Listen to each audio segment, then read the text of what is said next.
everyone, it's Peter from Daydream Nation, and I've got Bicyclelegs back to the channel. How are you, my friend? I'm well.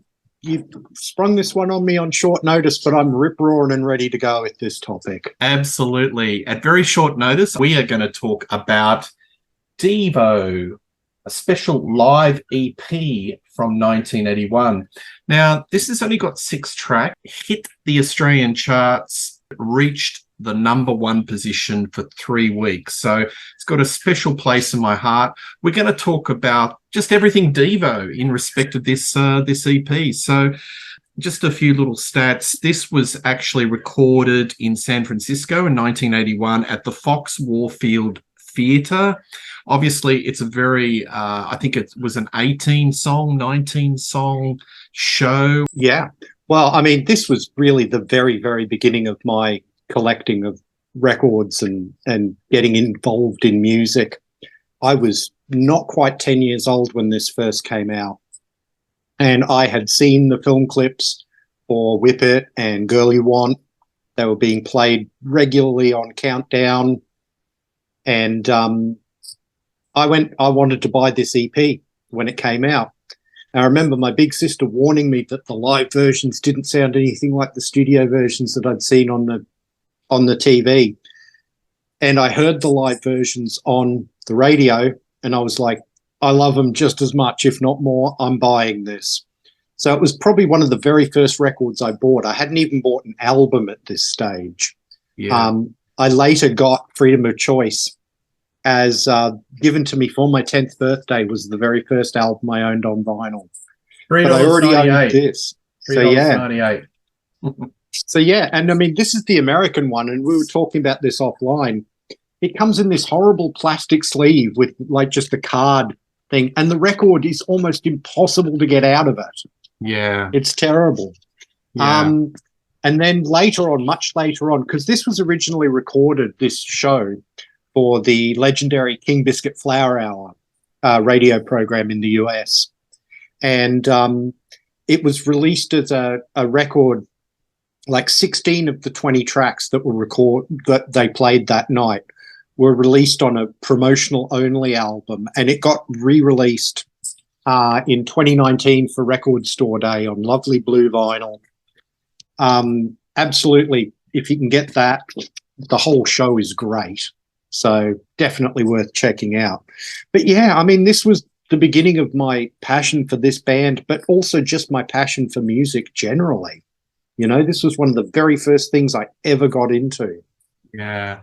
Well, it's a great entry point. And I'd have to say that to my ears, these 6 songs, even the instrumental version of Freedom of Choice, is like in my head, the definitive version. So why don't we do a little bit of a deconstruct? We'll have just go through the 6 songs or so. So, the first song is Freedom of Choice, which is an instrumental, and it sort of has a little bit of a build-up. So I guess when you go see an orchestra or, you know, the old days of movies, you always had an overture. So this is like a Devo overture, but it's got so much energy and momentum. Yeah. And it really has it whips up the crowd. And that's the thing that I like about this album. It's perfectly mixed, where you've got the right balance between the band playing live and the audience. Because there are some live albums where the audience is muffled or the audience is too much. It's just at the right level, and the audience are absolutely going bananas, and it adds to the excitement of hearing these songs. So what do you think of the Freedom of Choice as a little bit of an overture? The Freedom of Choice theme song, they call it. And yeah, it is an instrumental, but it's not quite a straight instrumental version of Freedom of Choice. It's kind of like they use some of the themes from that song to create something new. And as you say, it's very much an overture to the show. And I've seen live footage from this tour, and the band would be playing it mostly in the dark. And then you would just see this big American flag waving about. And as the lights would come up, Mark Mothersbaugh was waving this American flag. You know, obviously, knowing Devo, this was done very, very ironically. And I wonder how many people in the audience got the irony of it. Absolutely. Because, and would that have been the stage set? Because yes, I think it's wonderful. And I've got to put a big kudo to this album cover. I did pitch this in a recent Contrarian album cover show where I said this is one of my favorite live album covers. And it gives this sort of impression that they're in a, multi-story, even though it's actually one level and they've tripled it. But it's just a wonderful, it gives this extra dimension to the whole album. Absolutely. And yes, that was the stage set. It was basically, and it was done on a budget too, that stage set, because, I mean, Devo really were only just breaking through into the mainstream with Whip It and Freedom of Choice album.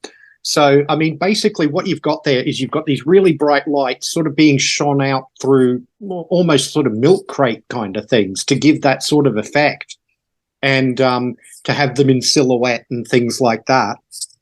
It's very creative with a very small budget, and I mean, the theme song, they would do this again with the New Traditionalists tour. They would do something called Nutra's theme, where they would do a sort of an instrumental overture to the show that was sort of based on a couple of the songs from the New Traditionalists album. So, yeah. Do you agree with my comment that whoever's mixed this or engineered it has just got the right mix between instrumentation and audience? Absolutely. It's a really well recorded live album, and because it was recorded for a radio show too, it's also very important to point out there are no overdubs on this album. There's no sweetening up in the studio. What you hear is what got played on stage that night. Absolutely. And a lot of folk who follow this channel and like their heavy metal, thrash metal, the harder stuff, there's a lot in this album for you guys. It's very hard hitting. Okay, so we go to the second song, Whip It. So to me, I like this version. It's the definitive version. It's much more sped up. I think that the single version or what was on the album is probably a notch back in tempo. What do you think of Whip It on this live EP, the version? It's a really energetic version. It is maybe a tad higher tempo, but what it really is for me is it's a lot more intense.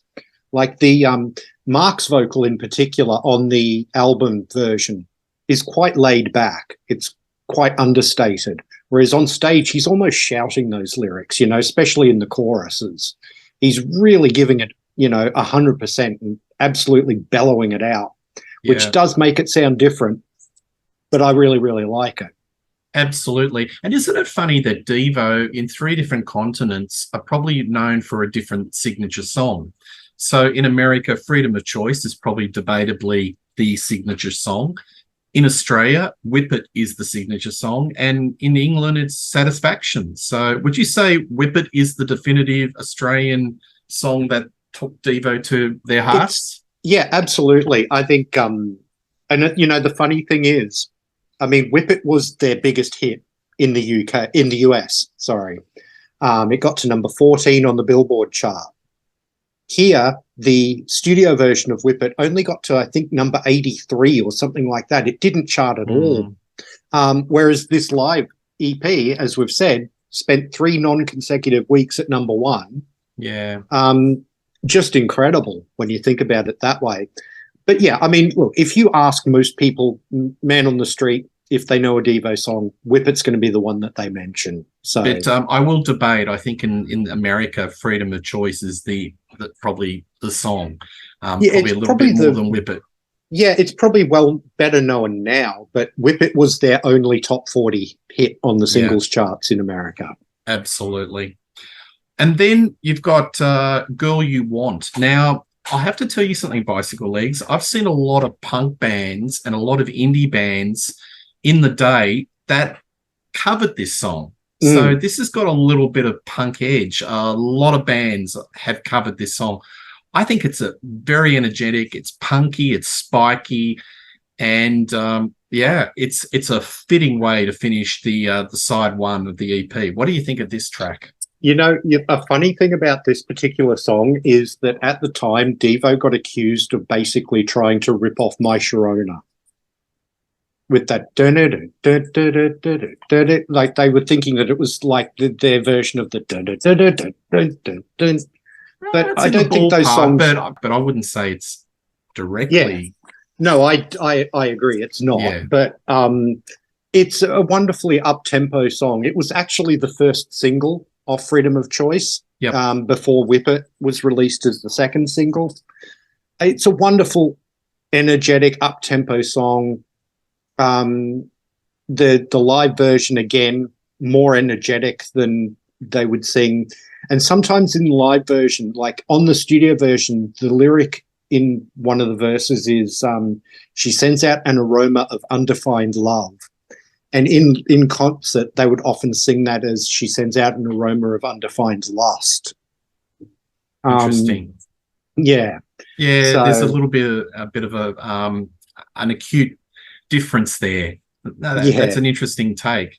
I agree with you. I think the live version on this EP is better than the studio version. The studio version, again, the tempo is kind of, back a couple of notches. But this is really, it's quite aggressive. It's quite hard hitting. So that's the end of side one. You flip it over, and then you have the Gates of Steel. Yeah. So that's another fine track, a little bit more, how you would say, a little bit more new wave. Like side one is more punky, post-punk, but you have to say maybe side two is more of the new wave side of Devo. Would you agree? And with Gates of Steel? Yeah, absolutely. I mean, Gates of Steel, ask me on the right day, that's my favourite song from Freedom of Choice. It's one of the absolute standout tracks on that album. It's a song that they co-wrote with a couple of girls from Akron, Ohio, where they're from, who had their own band called Chi Pig, which basically was named after a restaurant that they used to live above. And it was like the restaurant sold like barbecue chickens and spare ribs.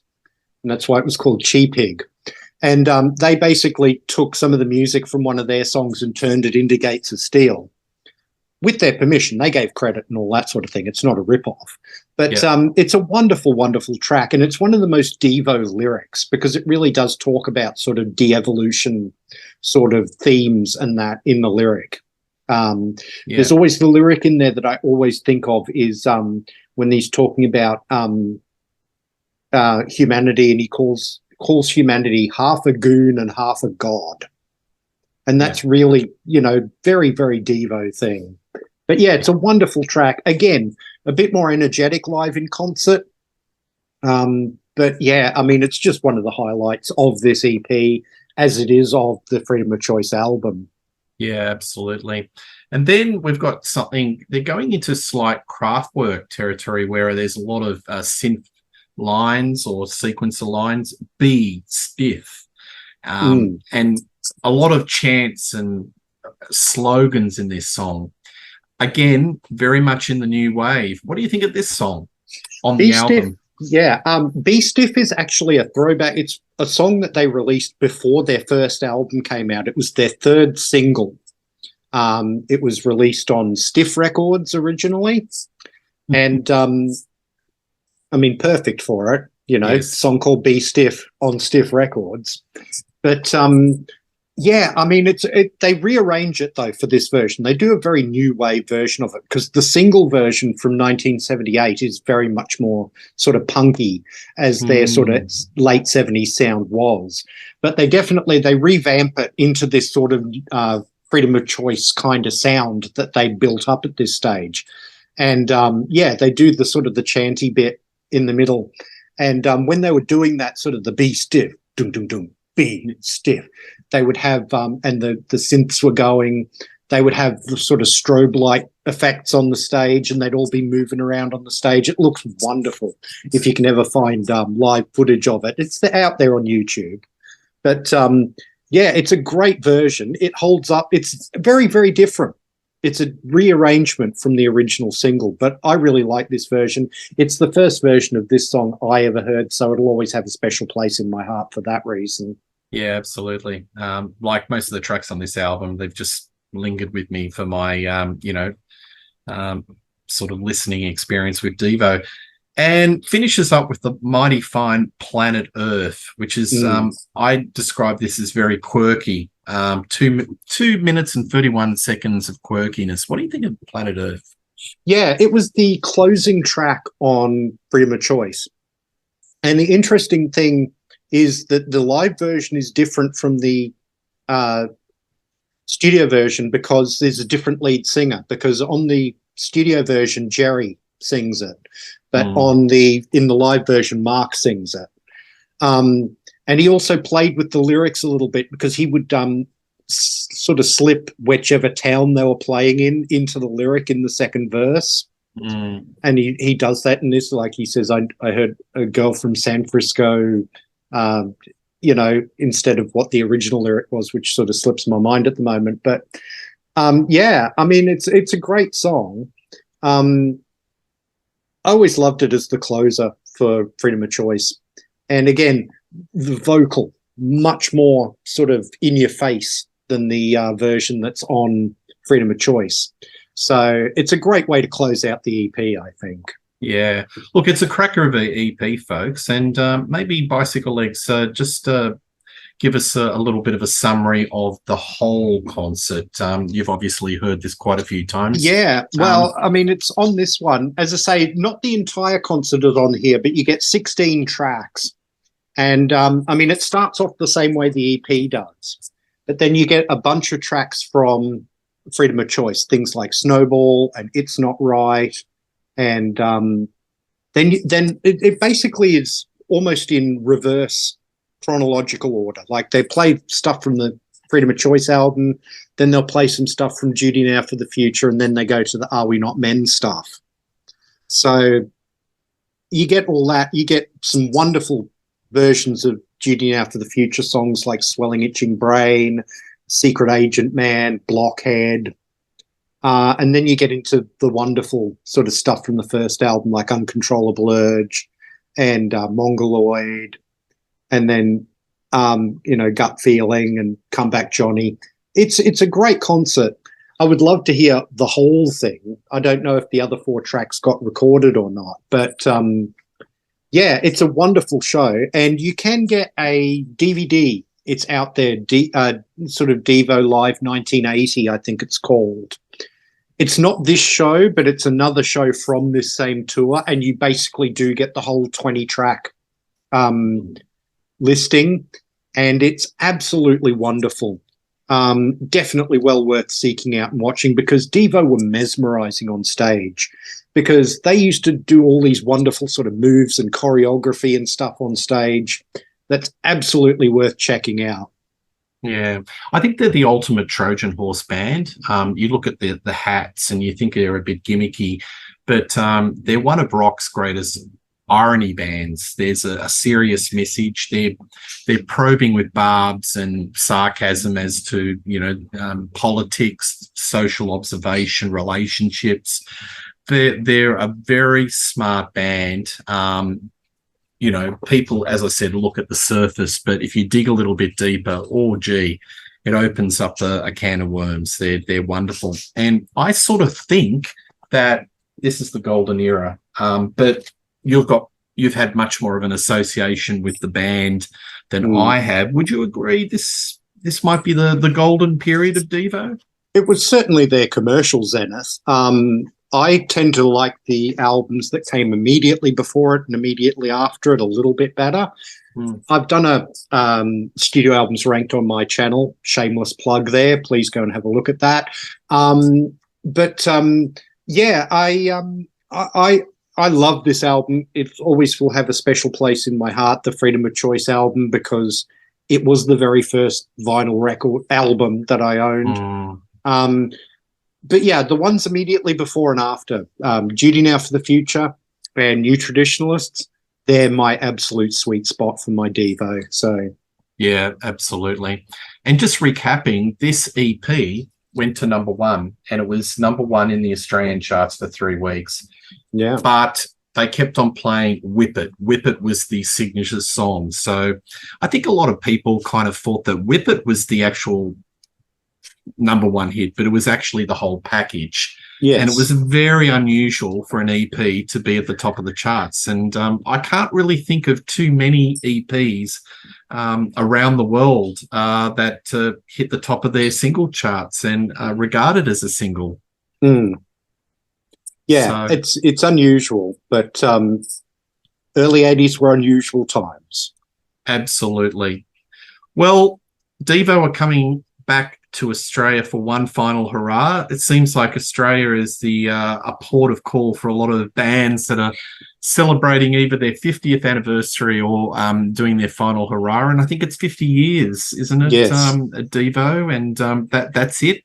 And they're they're bringing out a bit of a greatest hits package. Maybe a quick sentence just to talk about the latest Rhino release of Devo for the phone. Yeah, there's I haven't got it yet. I don't think it's actually been released. It's still on pre-sale at the moment. But there's a big 4 LP box set which is covering their whole career.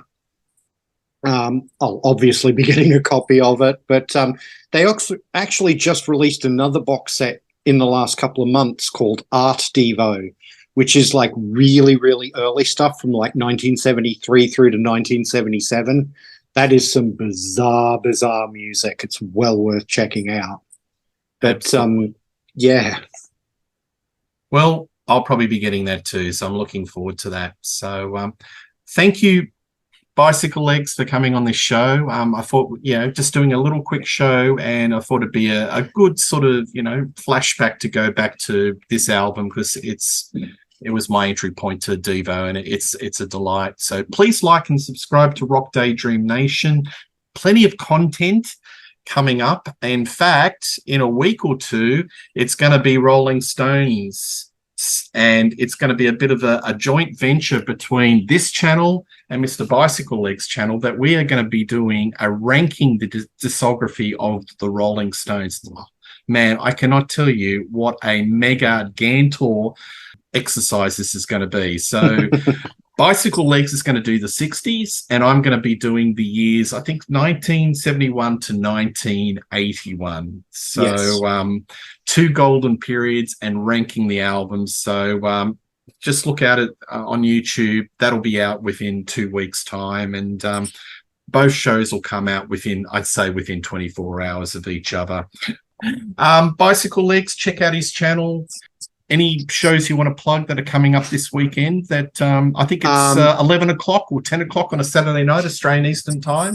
Yes, my next Rush episode will be coming out this weekend. I've got Jim Benner from Rush Fans Group, and we're going to be talking about Caress of Steel. All right, so please like and subscribe to Rock Daydream Nation. Check out Bicyclelegs. And one thing's for certain, you'll see the both of us on a channel very soon. Cheers.